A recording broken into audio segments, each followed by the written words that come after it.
নমস্কার, কেমন আছেন সবাই?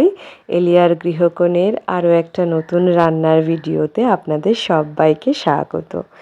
আজ শেয়ার করব নিরামিষ মোচার ঘন্ট আমি কিভাবে তৈরি করি।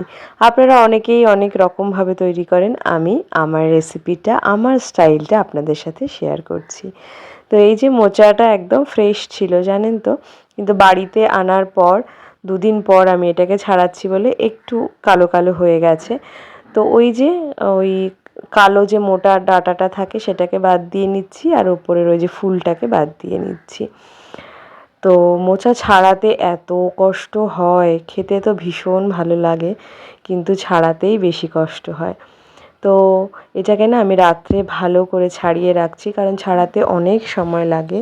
ছাড়িয়ে সকালবেলা রান্না করাটা একটু কষ্টকর, তাই এটাকে আমি রাত্রেই ছাড়াচ্ছি। সেই সময়টাই ভাবলাম আপনাদের সাথে একটু শেয়ার করে নিই।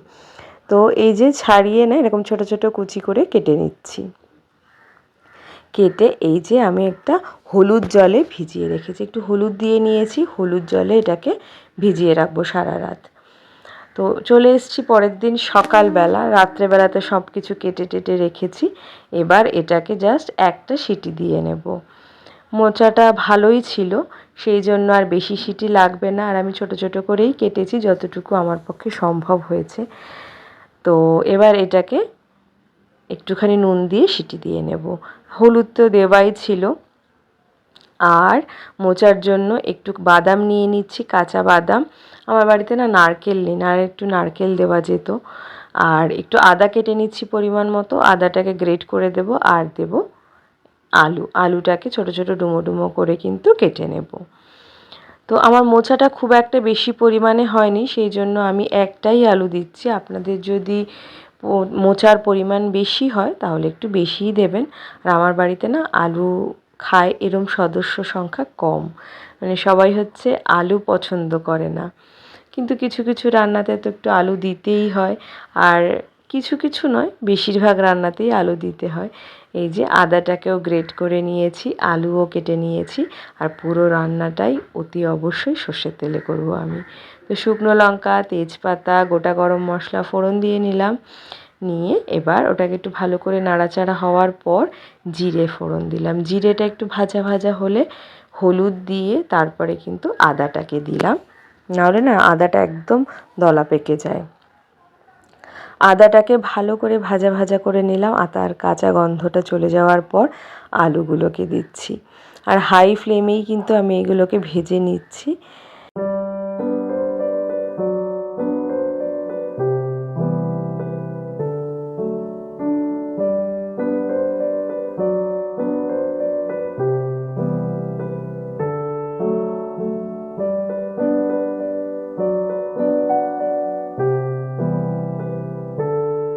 এদিকে দেখুন সুন্দরভাবে কিন্তু মোচাটা আমার সেদ্ধও হয়ে গেছে।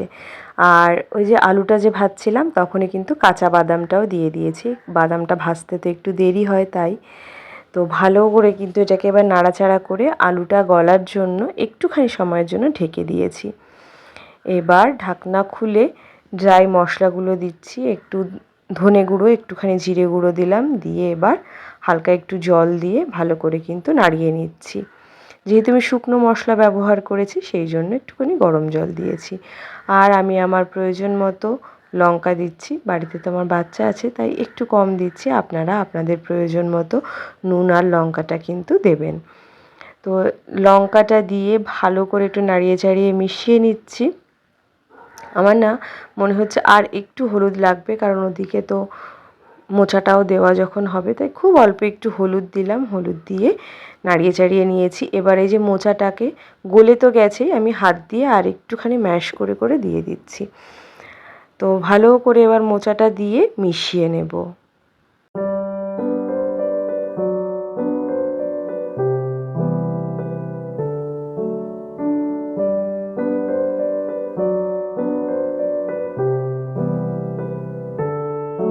জানেন তো মোচা এত উপকারী আমাদের জন্য, কিন্তু সবসময় এই ঝামেলার জন্য এই উপকারী জিনিসটা খাওয়াই হয় না।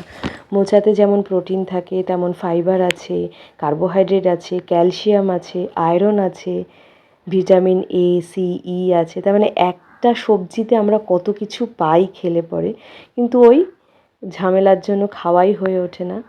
একটু নুন কম পড়েছিল, একটু নুন দিয়ে নিলাম।